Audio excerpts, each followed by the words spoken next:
Times are a-changing, and that's a great thing. But when so much of our personal identities are wrapped up in the things that we love, and so much of what we love is now really cringy, I am often left wondering, can I still watch that?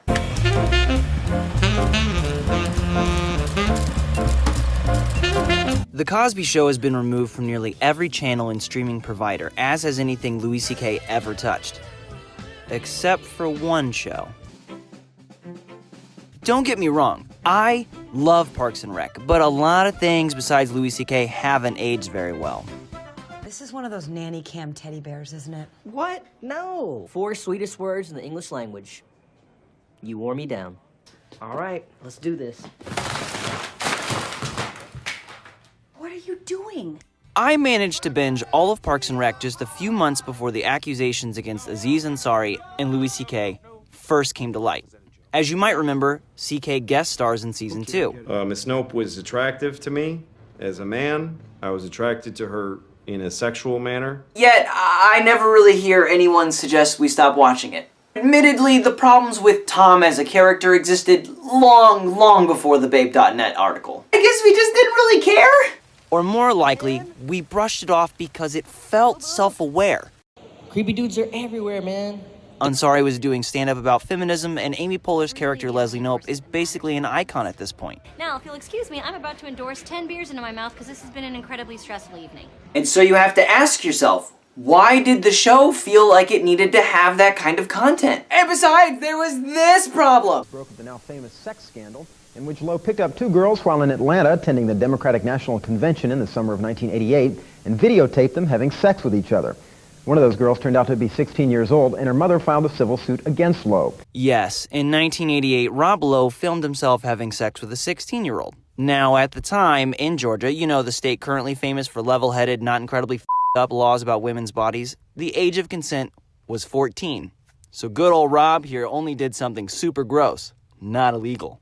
And as a result, eventually got to be in Parks and Rec. Now, I do believe in second chances. I don't believe mistakes should follow a person around forever, as long as they grow and change. And so I'm really glad that our society and culture held Rob Lowe accountable. Is the tape thing a problem?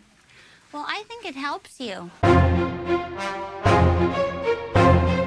Yikes! Am I gonna have to start drinking through every single one of these videos? We're hitting a point in time when a lot of classic shows and movies are now difficult to watch due to previously overlooked content. Molly Ringwald's New Yorker article last year pointed out how difficult it is for even her to watch her career-defining roles under John Hughes. What is that noise? Really, sir, there wasn't any noise. Oh boy. And pretty much every other John Hughes movie. Oh, sexy girl! They make a woman, and it's not just Hughes. Now don't you kids take anything. I'm watching you. So now the question, can I still watch that?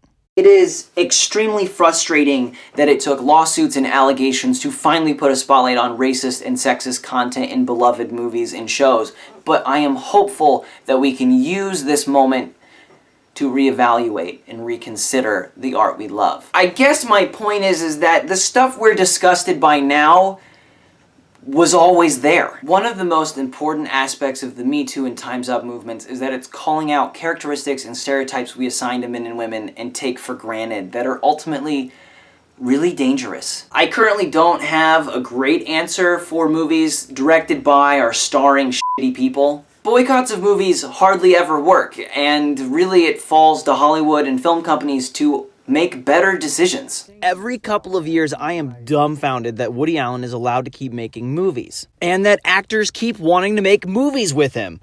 What the f*** are you doing, Christoph Waltz? Here is how his production company, Media Pro, defended their continued support of Woody Allen. His films, like every project the group produces, have a unique personality. I'm sorry, it has a unique what now? Didn't we have a graphic for this? Oh, I must have misplaced it, hold on. Gotta be around here somewhere. Oh, and, oh, you're right. There he is. James, you're so funny. But it's hard because often I find myself wanting to support other actors in projects that include problematic people. I want to watch The Deuce so badly. Maggie Gyllenhaal, as far as I'm concerned, is super slept on as an actor. Go watch The Kindergarten Teacher on Netflix. You'll see what I mean. I'm told her performance in The Deuce is amazing. And I want to support her and the show and nuanced stories about sex workers and oh fucking fuck, is James Franco in this? The same problem is happening on a much grander scale in Georgia right now. Due to tax breaks, a ton of films are made in Georgia, including Avengers Endgame. But many are calling for Hollywood to throw its weight around and pull projects out of Georgia following its horrific and barbaric heartbeat bill. But as prominent people like Jordan Peele and Stacey Abrams have pointed out, Georgia's economy basically runs on film shoots now. Pulling projects could put thousands of people out of a job. Hollywood would probably only wind up hurting the people most affected by the heartbeat bill in the first place. So it's complicated. There isn't a clear-cut ethical choice anywhere. So I take it on a case-by-case basis. I research accusations. And I tend not to support current projects by problematic people after it comes out that they super suck. I'll probably never watch another Bryan Singer movie. It's why I haven't seen Bohemian Rhapsody yet, and probably never will. Pulp Fiction is the reason I fell in love with movies, but I haven't watched The Hateful Eight, and I doubt I'll go see Once Upon a Time in Hollywood because I really can't deal with Tarantino shit anymore.